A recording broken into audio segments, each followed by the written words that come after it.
Hello, and welcome to episode 161 of the How to Survive podcast. Now, it's been some time since we covered a David Fincher movie with Panic Room. I thought, well, maybe we could do a David Fincher film. Mm-hmm. You know, you got Fight Club, Seven, Yeah. The Game, Zodiac, Social Network, Girl with the Dragon Tattoo, Gone Girl, Curious Case of Benjamin Button. All interesting, good films. Yeah, well, we're going to do his first film, which is a little known property called Alien 3, or as it's stylized, Alien Cubed. Yeah. Now, joining me to talk about the film, his voice is like velvet, so appreciate it. Chris Morris, hello. Hello. How are you? I'm good. In space, no one can hear you talking about a film, so it's just as well we're in London. Yeah, it's good. It's fine. That's good. Yeah. Yeah. You got your MAGA hat on. Make Alien great again. Yeah. I mean, that is a hat that I would wear. Yeah. Would you? Well, no, but That that is a sentiment that I agree with. Yeah. I wish the Alien franchise was as good as Alien. Peaked to the first one. Yeah, it's been downhill from ever since. Yeah. 2 was okay. Yeah. If you're getting a sense that we didn't enjoy Alien 3, well, stay tuned and see what we really thought. Now, you've had 26 years to watch 26 years. in 1992. Yeah. The year after we were born. Yeah. And then they made this monstrosity. Well, we'll talk about it. Okay. If you haven't heard the How to Survive podcast before... It's the second worst thing to come out of the 90s after Joe Sherville. Hey, there we are. That's better, isn't it? That's better. That is good. I set you up for that by being born. Now, if you haven't heard the How to Survive podcast before, we talk about movies and how we would survive in them. But before we get to that part, we usually dissect the film a little bit, so what we liked, what we didn't like, a bit of background on the film, a bit of trivia, a bit of cultural context, so we really know. Yeah, just to check there's nothing, no sort of parasites lurking on the inside of the film. Yeah, exactly. Spoilers for the themes of the film. We will spoil everything. You've had 26 years to watch it, so if you really don't want us to spoil Alien 3, duck out now and watch it. I'll save you some trouble. It's probably not worth your time. Especially if you watch the definitive cut like we did. Great stuff. Yeah, it's different from the original cinematic release in as much as it's significantly longer and therefore worse. But when they were like, we need a special edition, what can we make this better? It wasn't more footage. The as some listeners will know, I'm a video editor by trade, and I can tell you that things are rarely made better by being longer. Yeah, by adding 45 minutes to the running time. Right, exactly. Of footage that you cut out originally because it was useless. Yes, exactly. With all that said, we're going to recap the plot of the movie after listening to the trailer. And what do you expect from this week's trailer, Chris? Well, I know that there is one which says that basically aliens are coming to Earth, which they made the trailer while they had an idea for what the plot was going to be. Brilliant. Which didn't end up being the case. So please dig out that one. Okay. Enjoy.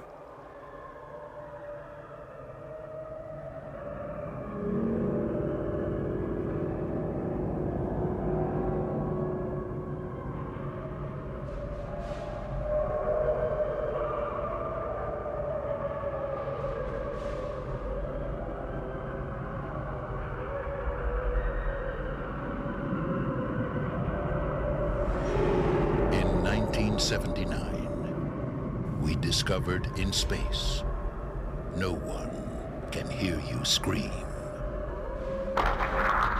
In 1992, we would discover on Earth, everyone can hear you scream.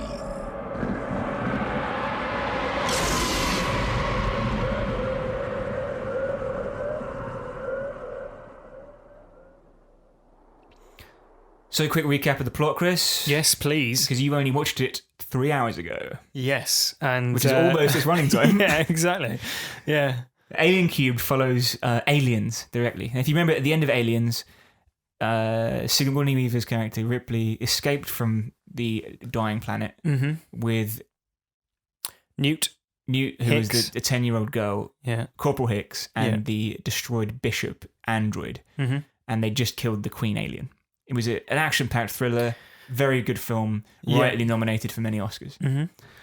So this How follows many up- Oscars was Alien 3 nominated for? During the opening credits, the escape vessel is ravaged by a xenomorph, which was somehow on board, causing it to crash land. In the crash, Bishop, the android, is destroyed. Corporal Hicks is smashed to smithereens, so that not even his likeness could be used in the film, by a piece of the broken ship. And Newt drowns in the fluid that was keeping him alive. And the credits haven't even finished yet. 10-year-old drowning, and we're 1 minute in. Fun. Ripley is somehow thrown from the ship, and the xenomorph escapes. They've landed on a prison planet inhabited by 24 inmates and prison staff, all of whom are double Y chromosome, which doesn't factor into the plot in any way. No. But also, Chris, they're all deeply religious people. They're basically monks who have taken a vow of celibacy, which doesn't factor into the plot. No, other than the fact that Ripley rape is a woman. is mentioned every fourth sentence from about 5 minutes into about when the alien starts killing people. Yep. If it makes you a bit squeamish, then you're a snowflake. Yeah. This isn't the film for you. Yeah. Ripley is taken under the protection of Mr. Clemens, the prison doctor. Notice he's not called Dr. Clemens. She sleeps with him after the world's quickest romance. Yeah. But before they... It's basically, he says, why did you... They perform an autopsy on Newt to check that... a 10-year-old child who drowned. Yeah, to check that she's not a carrier for the xenomorph. Yeah. And then he asks, why did you do that? And Ripley replies, do you want to have sex? And that's basically how that scene goes. Yeah, that's fine. I would say that's a rushed script. Do you know what's the sign of a bad movie? Is that when you can't tell when you're watching the extended cut which scenes weren't originally in the film. Yes. Anyway, she's taken under the protection of him. She sleeps with him. But before they can become too pally, prisoners begin to be killed by the marauding xenomorph. And Clemens himself is killed. Ripley convinces the rest of the prisoners that the xenomorph will kill them. But they have their doubts until several more are killed in front of them. And even then, some have their doubts for some reason. An inbound rescue ship orders the prisoners to keep the xenomorph alive until they get there. This appears to be a continuation of a theme from the earlier movies, where Weyland Yutani wants to keep the alien for biological weaponry purposes. Ripley is unimpressed by the orders, and is even less impressed when she discovers that she has an alien growing inside her. It seems that she was impregnated with it back on the escape ship. The alien doesn't attack Ripley because of her pregnancy, so she is able to lure it into the molten lead vat in the prison's foundry, because all prisons have a foundry, where she blows it up with a mixture of molten lead and cold water. And the reaction of that makes it explode. As she begins her final showdown of emotions, because she's about to die from the xenomorph inside her, she wants to kill herself, basically. Yeah, she's asked Dylan to kill her. Yeah. After the xenomorph is dead, but he dies as the xenomorph dies. Yeah. And so she now has to basically kill herself. Yes. But before she can do that, a man who looks like a Bishop android, but claims to be the designer of the Bishop androids, tries to convince Ripley to allow them to remove the alien from inside her with the obviously false promise that he will destroy it afterwards. And then Ripley throws herself into the lava and dies. Yes. That's the end of the film. Yeah. Yes, it is. The movie is a mess. What did you think of it? It is a mess. It's okay. And I think, oddly, in some places, it's better at capturing the spirit of the original Alien than Aliens is. Yeah. But Aliens is a balls-to-the-wall action movie. Yes, whereas this is more like the science fiction horror movie that Alien is. More, but not quite. No, all the way but there. it's not anywhere near as good, obviously. Yeah, right. And I think you can tell, and I know you're going to go into this a bit later, you can tell that the film had a troubled production history. Yeah. It's a bit of a shame that for me at least, the most memorable and enjoyable moment of the whole film comes in the first 30 seconds when the 20th Century Fox logo theme hangs on the penultimate note, which is really dissonant. And obviously, because it's a piece of music that you've heard 500 times before, it's really jarring and it's unsettling. So that really is great at setting a tone for the film. It's just a shame that the film's not very good. Coincidentally, I watched Popstar Never Stop Never Stopping last week, and that does the same thing. It puts like a breakbeat. Yeah. That is an excellent film. It is better than this one. Anyway, I think you're right. It's fine in parts and outright bad in others, which averages out at slightly less than fine, I think. Yeah. I like the general idea of having humans fighting against the alien without the benefit of guns. Yeah, that is an interesting point. Yeah, but there's just far too much fluff going on elsewhere in the film for it to work properly. Mate, it's like... And again, we watched the extended cut. Yeah. And to be fair... 2.5 hours. Yeah, to be fair, we watched the extended cut of Aliens as well, which was like eye-bleedingly long. And this is even worse because it's not anywhere near as good a film as Aliens. No. And I'm not like a massive fan of Aliens, as we've said a number of times and as I've said on that episode of the podcast. Yeah. But, I mean, this makes Aliens look... like Alien. Alien 3 makes Aliens look like Alien. Yeah. It's not great. But where did it all go wrong? So, I mean, the script is diabolical. Like, the dialogue is some of the worst I've seen in a movie in a long time. Okay. The characters are all cookie cutters of each other as well. Mm-hmm. You basically... Because it's a prison, which has been abandoned more or less, except for 24 men who are all bald... mostly white. Yeah. And then you put a woman in there and shave her head, so everyone's bald. Yeah, and they've all, or most of them have sort of punchy northeast English accents. Yeah. I presume it's shot. At least the exteriors look like Newcastle. You know, like the Tyneside, like in Get Carter. Yeah, like that incredibly bleak shorefront. With the industrial cranes. So that is a good touch because it has a lot in common with like Ridley Scott's vision for Alien would have been similar to his vision for Blade Runner, which is basically Port Albert at night. Yeah. Right. But then it's almost like Alien shows the world that has to exist for the world of Blade Runner to exist. Yeah. So all these people can live in like shining glass palaces in the cities. You've got to have the people who just like slave away on mining colonies for the whole of their lives in misery. Basically, yes. The problem I've got is 24 bald men. They have no distinguishing features or memorability except for the following, right? Sigourney Weaver is Sigourney Weaver. Charles Dance is Charles Dance. Peter Postlethwaite is Peter Postlethwaite. Yeah. Then you've got the Warden, the Warden's assistant, the Maniac, and the Black Guy. Yes, yeah. And then the rest of them are generic. Yeah, the rest are almost identical, especially when they're running or they're shot in profile.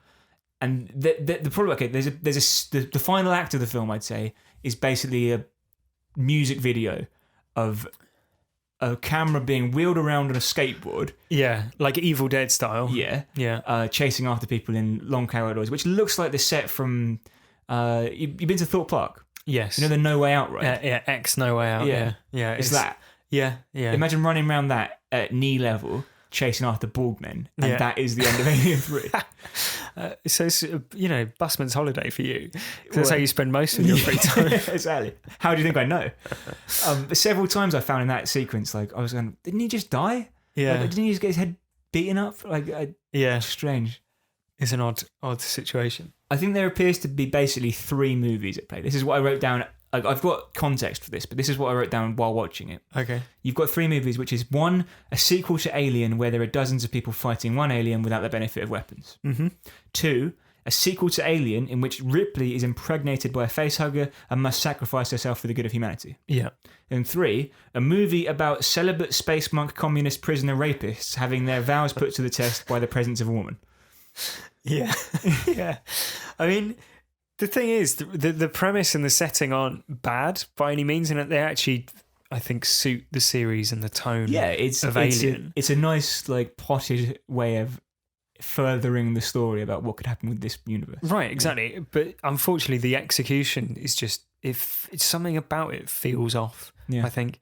And it feels like you're watching like a remake of Alien, or like a translation of Alien.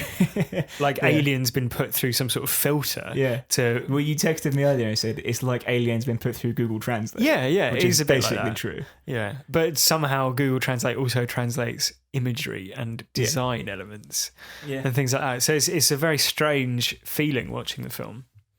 But it's. I read it. I looked for a Roger Ebert review, which I like to do with every movie I cover, just because Yeah. I like his opinion on things.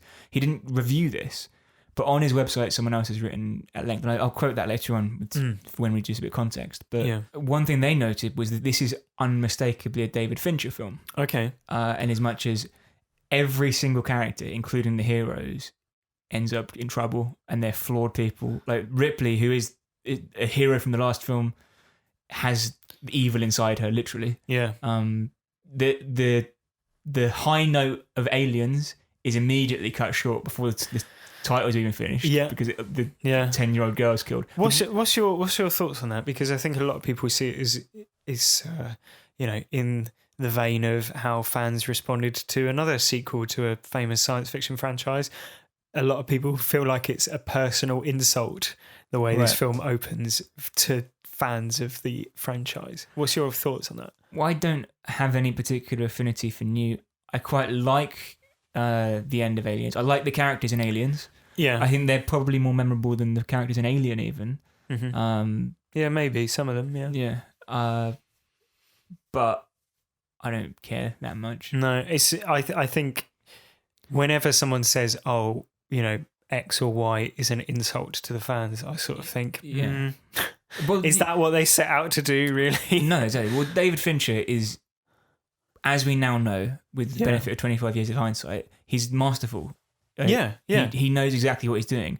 I suspect, as I'm about to tell you in about 2 minutes' time, the weaknesses in this film aren't his doing. They're the problem of the studio intervention, right?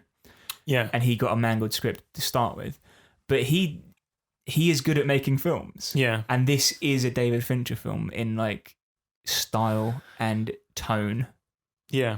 I mean, the one thing about this style that seemed really odd to me, and again, this may be a hangover of the fact that we're watching the definitive edition, which I swear just must mean, every frame we shot for the film is in here.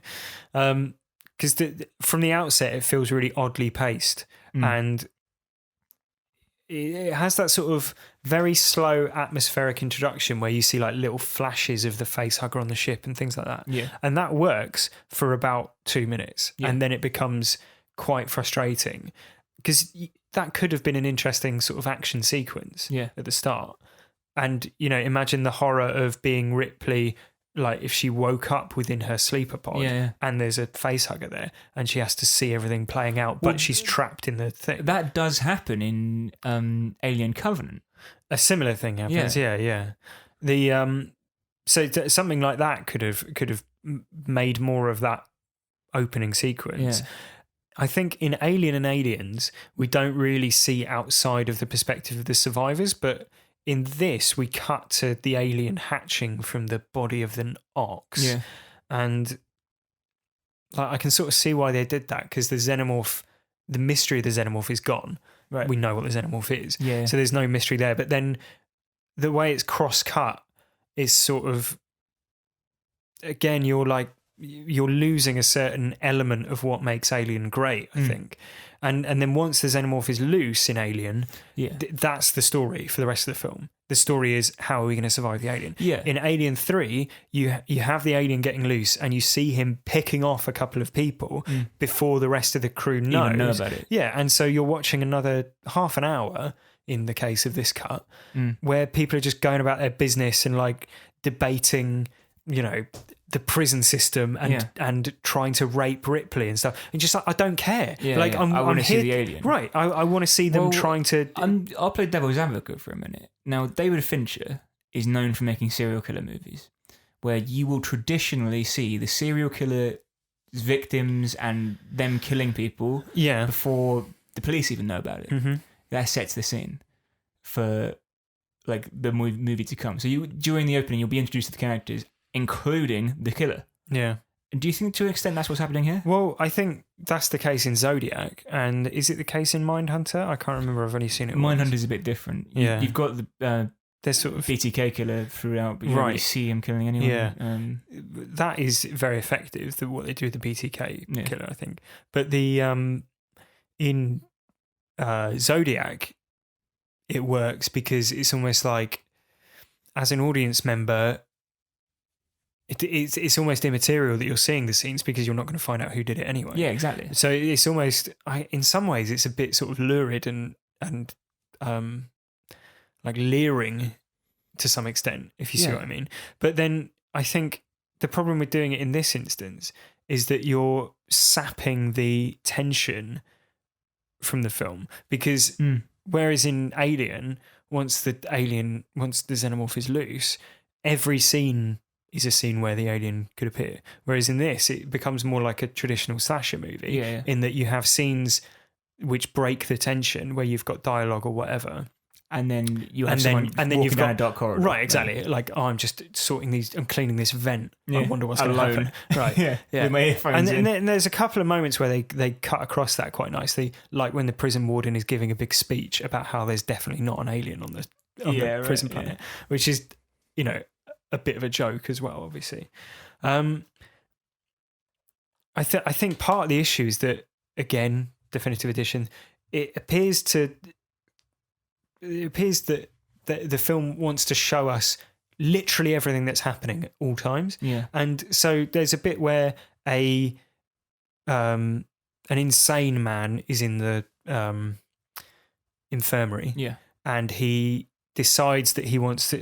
At this point, they've trapped the xenomorph in a sort of concrete bunker type thing, Yeah. Right. and he decides he's going to let it out because he's gone mad and he thinks the alien is like a god to him or whatever. Yeah. And he wants to get another glimpse of it. Right. Yeah. And so he beats someone over the head, and then we see him going up to the door, and you see him cutting the throat of the person who's guarding it, and then opening the door and then getting killed by the alien. Yeah. What you could have done is just had that communicated with a look over, like he's in the infirmary and the idea comes to him and he looks at the guy who's guarding him, and then next scene, Ripley finds out that the alien is alien's out. loose. Yeah. And you discover the crime scene, as it were. You would understand everything that happens Yeah, there, right, yeah. but that takes place across 5 minutes instead of 10 seconds. Yeah. And it slows the pace of it down again. There's a lot of that in this film. It just felt quite clunky to me. It's tell don't show, isn't it? But it is showing as well. It's like we say show don't tell, but this is like showing you everything, Yeah. including things you don't really care about. And at the you'll be like, oh my god, someone just got brutally murdered, and then you've got like a mindless discussion about religion. Right, Yeah, exactly. Yeah. Yeah. And along with the pace, there's another thing that sort of felt off to me, and that's the tone. Because as you suggested earlier, or as you mentioned earlier, it opens essentially with the drowning of a 10-year-old girl, Yeah. and then, as I think I mentioned, there's just so much like rape-related chat. Everyone on this prison is a rapist. Yeah. They all talk about raping Ripley. There's extended conversations between convicts about the ways in which they would rape her. Yeah. And then there is a rape scene which is foiled by A rapist. yeah, who then later says, "You can't trust me because I'm a rapist." Yeah. It's bizarre. And the annoying thing as well is that Alien is lauded for presenting a future where it appears that race and gender are sort of immaterial to how everything works, because the crew of the Nostromo are multiracial, multigender, etc. Referred to by their surnames only. Right, and whereas this is just rowing right back on that in that respect. I think. I watched this with my wife, who is a big fan of Alien. Okay. And she was upset by the sex scene where Ripley's like, "Do you find me attractive? Let's have sex." Yeah. She's like, "Well, what?" I wouldn't say upset. She's just like annoyed. She's like, "Well, Ripley wouldn't do that. Yeah. But that's not. It does fit out that's of not the character. Ripley of." And it feels out of character for Ripley, who's just lost the closest thing she has to she's Daughter. just lost her surrogate daughter. Yeah, her second surrogate daughter. Yeah. She had a real daughter who died. Yeah. Now she's got a second daughter who died. Yeah. And she's like, I really want to have sex now. Yeah. It's odd. It's Yeah. very odd. It seems, tonally a bit deaf. Did she have a bit of a relationship with Hicks? I think it's maybe implicit, but it's not as subtextual. Like, It's never Yeah. confirmed really. It's more like I think maybe there's the potential for something to happen. Yeah. But There's they a never mutual get the chance. respect. But They never not, get they never get the chance because Hicks gets smashed into a million pieces in the boot of a escape pod. The other problem with the rape stuff as well is that, and this is potentially deliberate in order to expose, hold up a mirror to this kind of thing. Yeah. They're basically blaming Ripley. Right? Yes. They're like, there's a woman here. Yeah, we would you can't be held expect- responsible for her actions. Exactly. Yeah. Right. I that's I think an unfortunate quality the script has. No, I think maybe it's saying how bad is it when people do this. I think maybe I'm not sure there's enough in there for it to earn that. You're on Ripley's side, aren't you? Yeah, of course you are, but I don't think that. I think So it's kind of in like, some ways it's going. Yeah, it would be really bad for these men who haven't seen a woman for 20 years if a woman just suddenly appeared. yeah, I see. Like it I'm more not justifying it. No, I'm just no, no, saying no, like I like- don't know that the film is necessarily saying that that's not a thing. Do you know what I mean? Because definitively that's not an excuse. No, and no, I no. don't know that the film is saying that. No, I think the rapists are quite bad, and I think when like, Whoa, hang on. and I think when they say things to Ripley about like go back to your quarters, or whatever, she's like, "What are you talking about?" Like, Yeah. I don't know. That's how I read it, but I see you can read it either way. The aesthetic of the movie, Chris. Yeah. You mentioned it's quite Blade Runner like and stuff, and Mm-hmm. it starts out feeling like an Alien movie. It's very industrial. Yeah. It's like we said, Blade Runner like. But later on, in that like the final act, it's just generic industrial area, and the use of the rolling camera is very confusing. I think it's Like the alien POV. yeah, camera. exactly, because like Yeah. we've had Alien point of view before, where it's like weird kind of filter on it.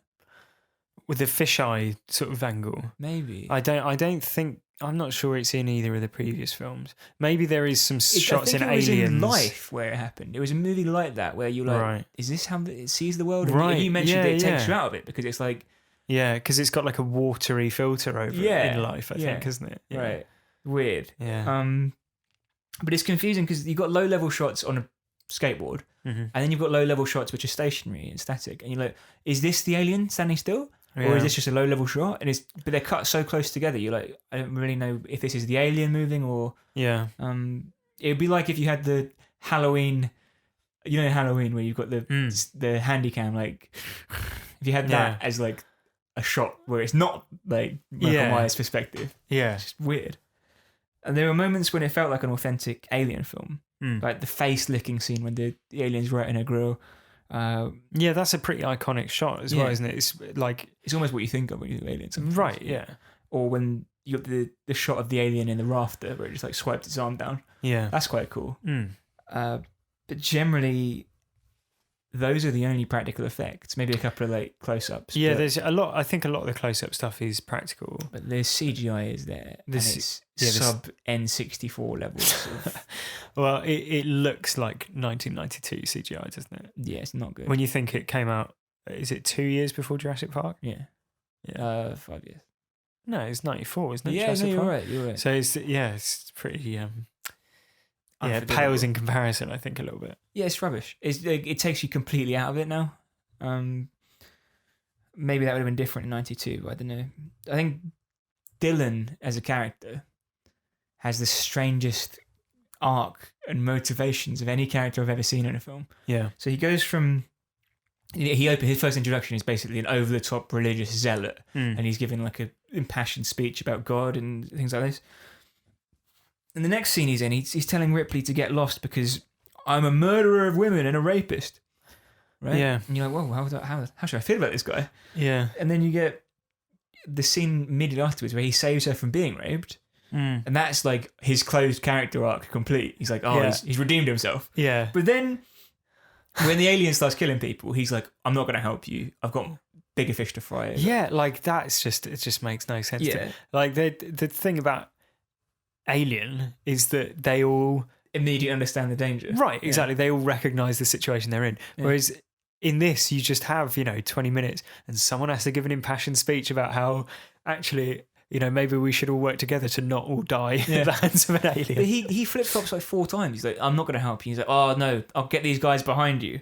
And then he says, when he's already agreed, they're putting the gasoline down, they're putting the plan into place. He just stops and goes, why should I put my ass on the line for you? do you think this is another, Script hanging. broken script? Yeah. I think maybe we should, we've been trailing it for a while.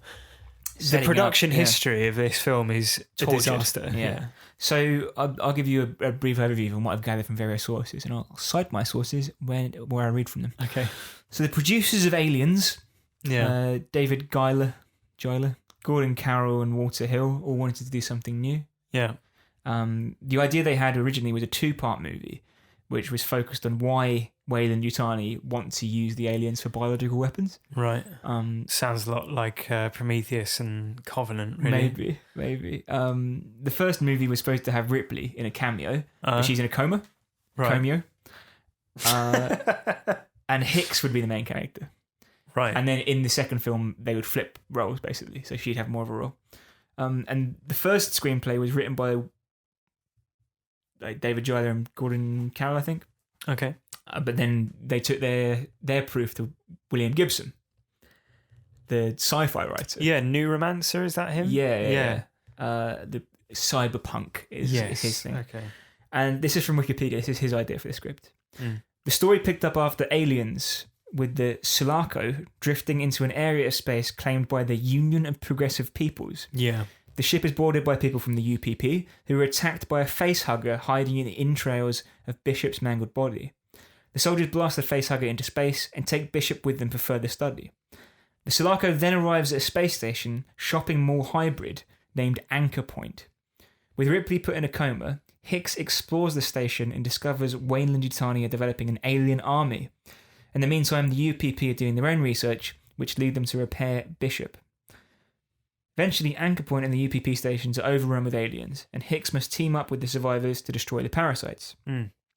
The film ends with a teaser for a 4th movie where Bishop suggests to Hicks that humans are united against a common enemy, and they must track the aliens to their source and destroy them. So they go back to the aliens' home planet. Right.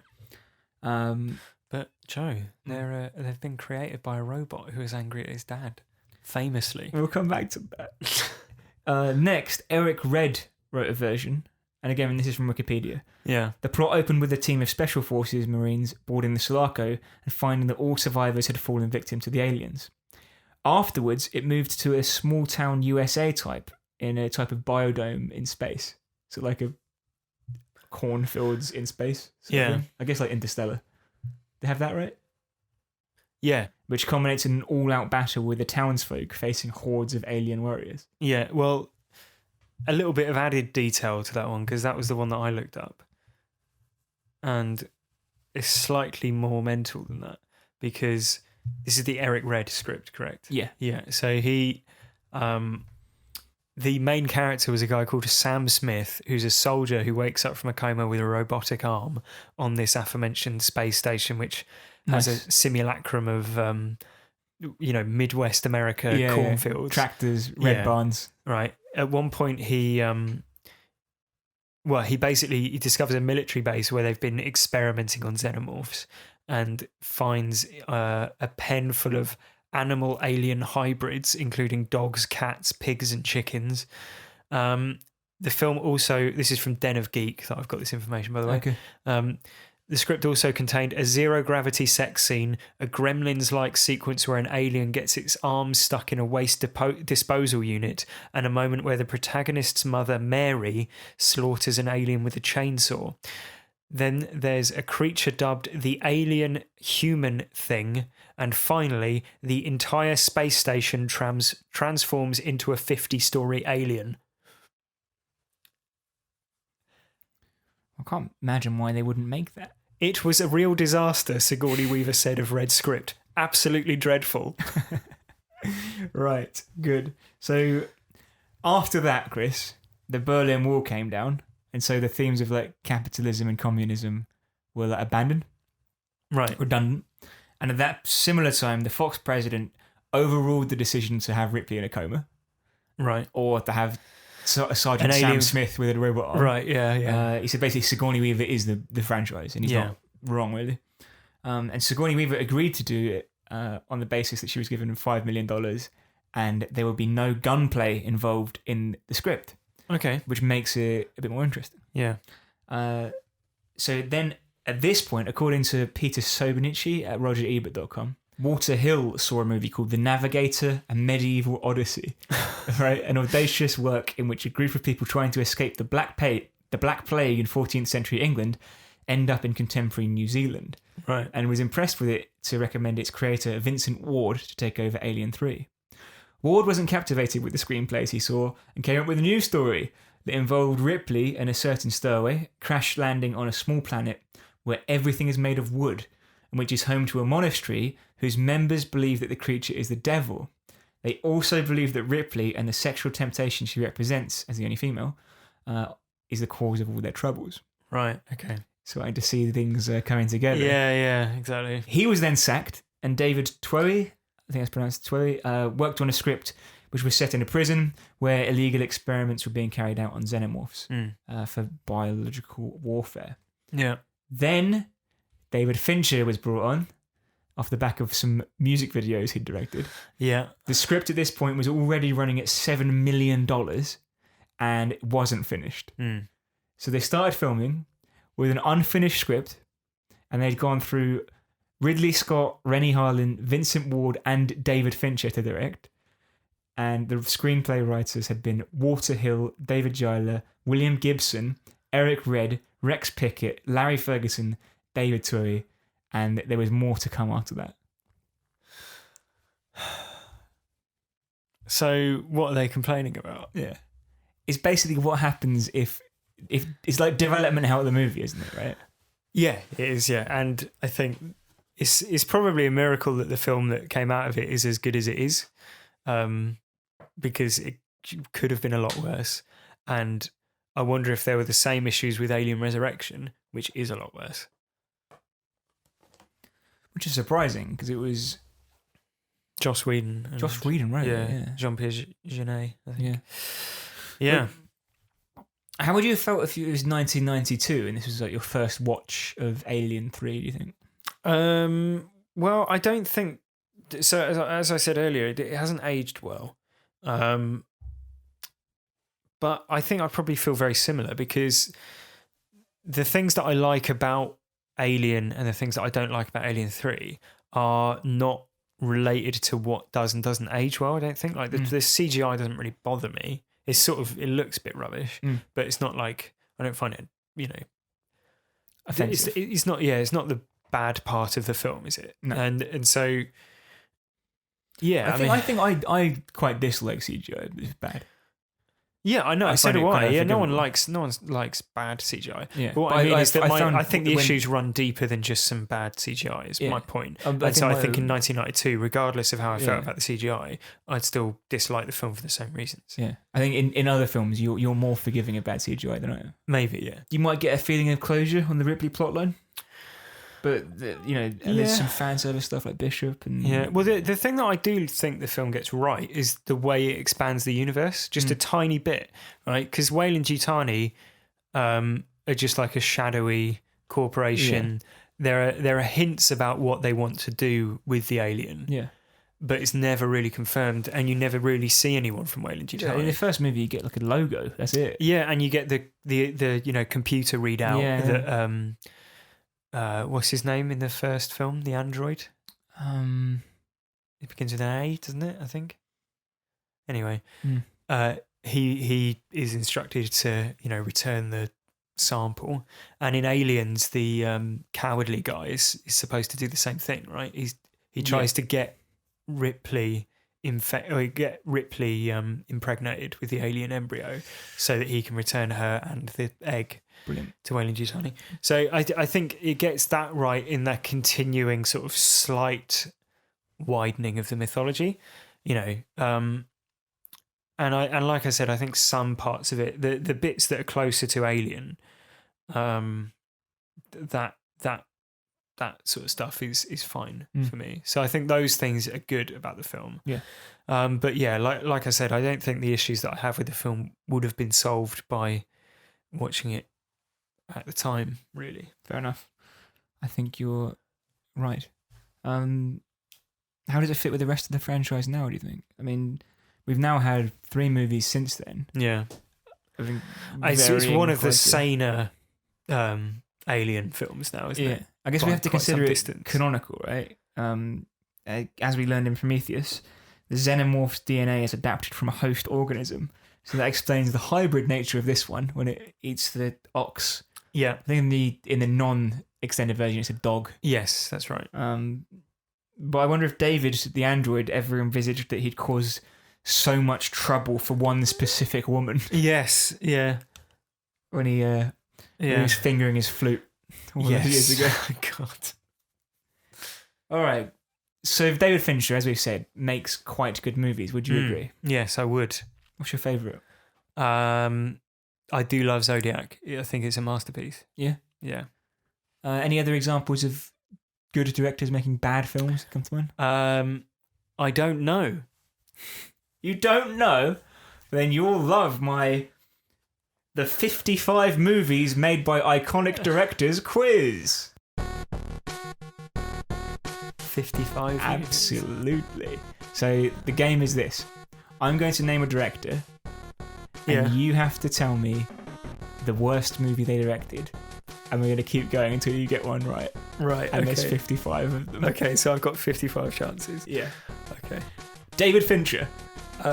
Alien 3. That's the game! Okay.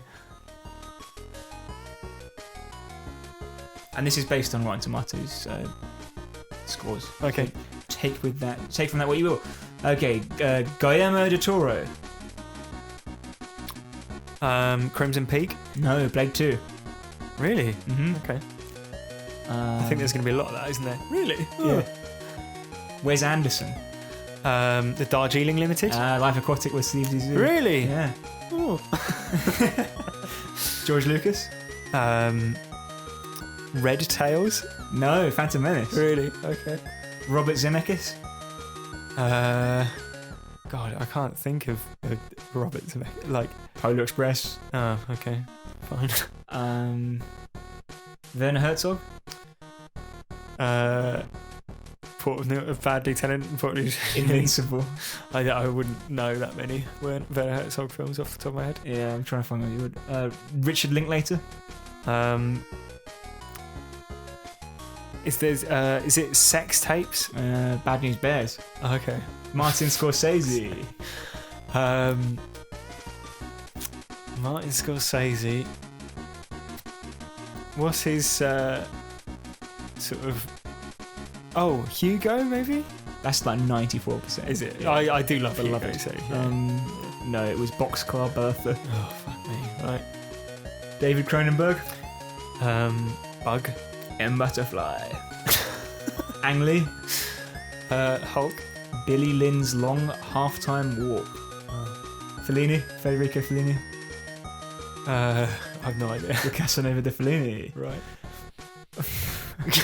It's a great game.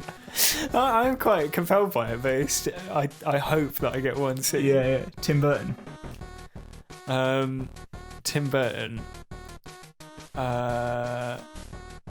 Tim Burton. Dark Shadows. Yes! Well Excellent. done. Nice. I can hand it across to you if you want, because I haven't seen them all. Okay. I'm going to keep going until there's another one that I would have got. So, right. What? You mean a name? As in, until I see... no, I wouldn't have said The Lovely Bones, actually, for Peter Jackson, but Alfred Hitchcock.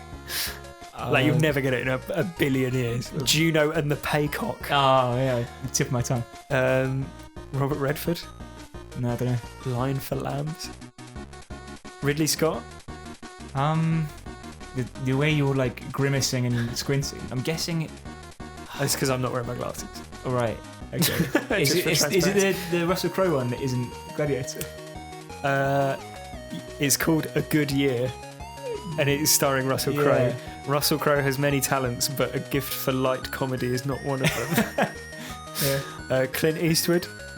It's from this year. Yeah, is that the one with the train? Yes, the 1517 to Paris, Yeah. starring the real people who are involved in it, Awful. which is just one of the most bizarre things. Ron Howard? Did he do Last Samurai? No, it's the most recent Dan Brown adaptation, Oh. Inferno. You're right. One last one, Danny Boyle. So he's at T2. What? Terminator 2? Transporting 2. No, it's The Beach. Really? Yeah, I don't think it's that well critically regarded. 20% apparently. There you go. So Chris, with all that said, Yeah. for the 161st time, Yeah. how would you survive the movie? Well, if you've got an impenetrable cell that you can't get in or out of, then why not hide everyone inside it rather than trapping the alien inside it and await the rescue that you know is on the way?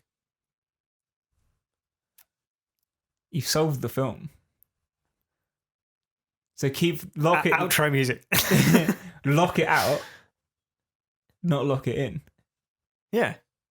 Yeah. When you're being attacked by like a burglar, you don't be like, I'll lock him in my house. Yeah. And I'll wait in the garden. Exactly, Yeah. right? I mean, it's complicated a little bit, I guess, by the fact that Ripley's carrying a xenomorph inside her. But the team arrive before... That becomes an issue. Yeah, exactly. So, yeah, there you go. Protect everyone by locking them inside with the xenomorph unable to get in. I don't think I can beat that really. That's like the most like logical thing I've ever heard. It's just like a fundamental flaw. Yeah. Like everyone who's involved in the movie should have been like, that doesn't make any sense. Yeah. I didn't think of it. It's like groupthink, isn't it? Yeah. Like Ripley's gone like, lock it in there. And Yeah. they're all going, yeah, good one. Yeah. Let's lock the one thing in there Yeah. when there's like 80 of us out here. I mean, presumably there's no controls to open it from the inside. But if there are, then basically I'm cutting off any potential criticism of the idea that maybe the alien would like figure out how to open the door or Yeah. whatever, because if there's controls for it on the inside, then it would do the same thing. Yeah. Yeah, there you go. I remember in the first Alien movie, my suggestion was that they would just sit back to back in one room. And wait Yeah, for which them. they do at one point, don't they? They Yeah. say there's only like 4 entrances to this room. Yeah, exactly. Yeah. Yeah, so we'll all stay in here. Yeah. My Okay, advice is how for about you? anyone with 2 Y chromosomes, Okay. it's not to worry, Okay. because according to my research, if you have just 2 Y chromosomes with no X, then you are dead. You don't exist. It's not possible.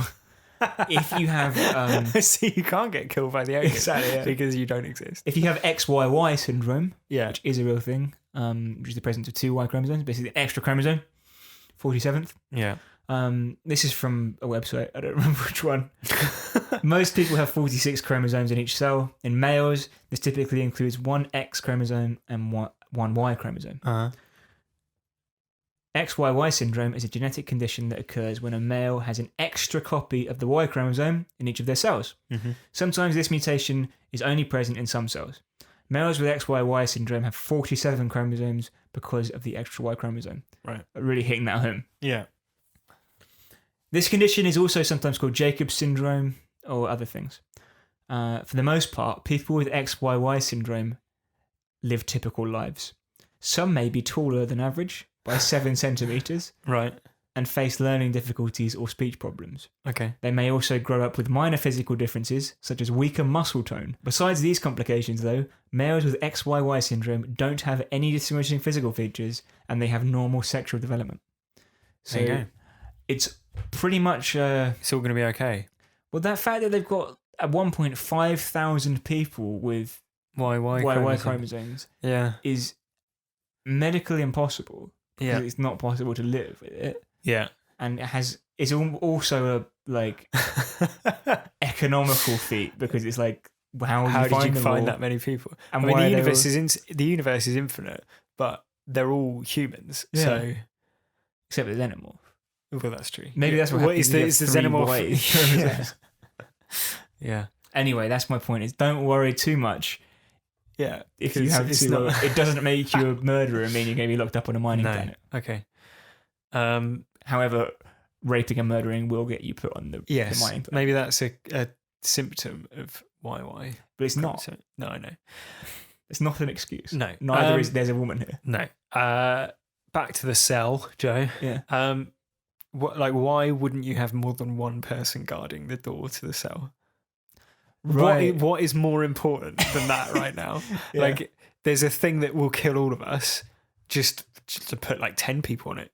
He's not going to slit 10 people's throats, is he? Before he's killed. Therefore, the xenomorph's going to stay in there. Yeah, I mean, they it- just overpower him and tie him up again. Right. Yeah. Like what other things? The only like chore or whatever that we see them doing otherwise is mopping. Mopping the inside of a vent. Yeah, mopping the and he mops the floor underneath the vent where the boss gets Yeah. the warden gets killed. Like, why are you doing that? Yeah. It doesn't. There's no one like. Who's gone? All right. You lock down this area. Kevin, you get the mop. What? Yeah, if you get the mop, just mop the floor under where Warden Peters was shredded. Why? Just because we need to keep our standards up because that's what separates us from the beast. Cleanliness is next to godliness. Yeah, Cleanliness? Cleanliness. cleanliness. Yeah, fair enough. I mean, don't mop things at bad times. No, is just also good ignore advice. it. It's fine. Like, you've got bigger fish to fry, Yeah. as I think you said earlier. Yeah. Yeah. When you're dissecting a body, which Yeah. may have cholera at this Yeah. point, as far as you know, Wear some gloves. wear a mask, Yeah. gloves, Yeah. an apron. Yeah. I don't think he really thinks it has cholera. Still, Yeah. you don't want to get sprayed with corpse mean, blood in your mouth. Wear a mask if you dissected a corpse expecting an alien to jump out of it. Because, you know. He's like I'd say Charles Dance's autopsy manner is crunch, smirk, Yeah. crunch, smirk. Yeah. If you have a mortician who's going to do his solemn duty whilst looking at you in the eye, Yeah. like to prove a point, then You know the emoji with it's like a smile with a slightly upturned yeah. right hand side, so it's Right. like Smug. It's a smug smile. Yeah. smug smile. He is a smug smile. Yeah. Yeah. Charles Dance is Charles Dance in everything, Yes. especially this. He's never been more Charles Dance. No. So my final thought is more of just an ethical debate, really. Ripley condemns all the rest of the prisoners to death, doesn't she? In what way? By killing herself at the end. Why? She because they you know in the readout on the computer screen that Mhm. ends the film, it says like or all whatever you call it. Biolife? No, it's like, what is it? The term for someone who's in prison. Prisoners. Let's say it says prisoners. All prisoners terminated. All machinery will be reused on other planets or Hmm. whatever. Dismantled. So the Weyland-Yutani Corporation has murdered all the rest of the people on the prison. Because they saw too much. Yeah. Well, there's only one survivor anyway. Is he the only survivor? Yeah. Of the narrative. Yeah. Right. I see. Okay. Goes out limping with a shot in the leg. But he gets carried off into the ship, doesn't he? Yeah, so he survives. Right. But he's Does the he only though? survivor of the. Yeah. Oh, You don't see him get killed. no. That would be assuming. Yeah. Okay, Well, fair enough. It probably wouldn't have made much difference. But what I was thinking was that she could have said, "Oh, I'll come with you if you let everyone live." Mm. And then when they get out into space, just open an airlock or something. Right. Yeah. Blow the ship up. Yeah, exactly Yeah. right. which is, I'm sure, within her capabilities. How about you? Any final thoughts? Yeah, you know the guy. What's his name? Dylan. Mm-hmm. There's a scene where they're in the trench of the molten lead ore, Yeah. and they're about to die, Mm-hmm. and the aliens got them cornered, and they start climbing. Like, she starts pushing him up to start climbing so she can face the alien alone and die basically, and keep it trapped there while the lead pours down. Yeah. And he says, "Hold on, sister." It dies before you die. Yeah. Yeah. Why? Yeah, then she climbs up and he dies, Yeah. doing exactly what she was about to do. But then the alien might have ignored her if she stayed down in the trench. Therefore, the trap that they've set wouldn't get sprung because they need the alien in the trench, right? I see what you mean, yeah. Yeah. It's a bit like... Yeah, I know. It's bad writing. Mealy-mouthed. Bad writing like a lot of the film. So that's that. Are you happy with it? I'm happy with our podcast for sure. I think it was a great episode. Ripley's dead. So in Alien Resurrection, what's that about? I don't know. Hope Sigourney Weaver's not in it. That would be rubbish. Yeah, that would be ridiculous, wouldn't it? So next week, Chris, we're now at the end of our We Love Franchises season. Yeah. After starting our new franchise last week. Yeah, Nightmare on Elm Street. And make sure you go back and listen to that if you missed it. Yeah, continuing a franchise, which we sometimes dig into, Alien.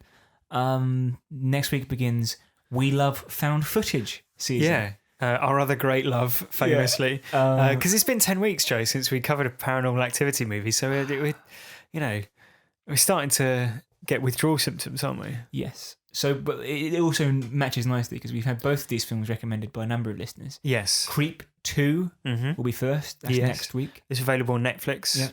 Yeah. And Wreck, the original Spanish version. Yeah, which I've seen years and years and years ago, but it's very good. Yeah, I don't know where that's available, but I'm sure if you are smart enough, you'll be able to track it down. So the next 2 weeks, Creep 2 and Wreck. So dig them out. Yeah, that's REC, by the way, as in a camera record thing. Yes. So enjoy them, and we'll be back to talk about them, how we'd survive in them, etc.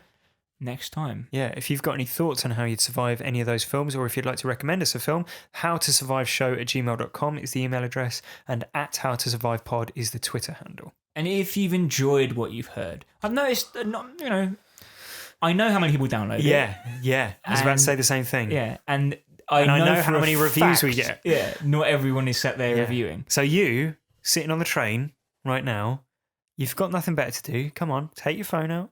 Come on, I'll wait. Open up the podcast app. There we are. Yeah, click on the podcast, go to the store. 5 stars, if you please. Write a little bit about how much you like it and how, I'll leave a funny comment saying, they made me do it because they said at the end of the last podcast. Yeah, it's really funny. We don't care. We don't care. Counts the same. Apple doesn't have a qualitative review system, does it? It's quantitative. Yeah. We want quantity, not quality. Yes, exactly. That's the way. I don't care what you say on the 5-star review, just that you leave one. It's all a volume game, really. Yeah. Right, that's that. I'm sick and tired of Alien 3. Yes. Next week, I'm looking forward to a sequel, Creep 2, that we can all get behind. Yeah. Until then, why don't you give us one of your favourite lines from Alien 3, Chris, to end on? I'll wait.